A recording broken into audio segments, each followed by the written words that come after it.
வணக்க மக்களே, இது வந்துட்டு திங்கக்கிழமை கொஞ்சம் வந்துட்டு வரகரிசி சாமை எல்லாம் வாங்கிட்டு வந்திருந்தாங்க. அது எல்லாமே கரெக்டாக இருக்கான்னு பார்த்துட்டு இருந்தேன். அப்புறம் வந்துட்டு கருவாட்டு கூட்டு வைக்க சொன்னாங்க.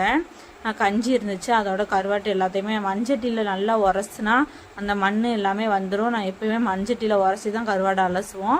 அதுக்காகவே தனியாக ஒரு சட்டி இருக்கும். அது வச்சு முடிச்சுட்டு அப்புறம் வந்துட்டு நான் வரகரிசியை வந்துட்டு கஞ்சி வச்சுட்டு நானும் ரித்தீஸ் வந்துட்டு கஞ்சி குடித்தோம். அதுக்கப்புறம் வந்துட்டு பீட்ரூட் ஜூஸ் போட்டுக்கிட்டேன். பீட்ரூட்டு, அப்புறம் கேரட்டு, அப்புறம் வந்துட்டு நெல்லிக்காய், கொஞ்சமாக இஞ்சி போட்டேன்.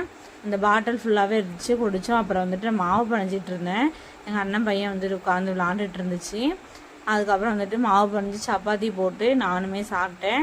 நான் நண்டு குழம்பு வச்சு தான் சாப்பிட்டேன். நான் வந்துட்டு நண்டு குழம்பு வைக்கல, எங்கள் அம்மா வீட்டில் உள்ள குழம்பு.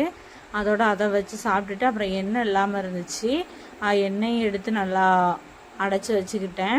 இன்னைக்கு டே இப்படி தான் போச்சு.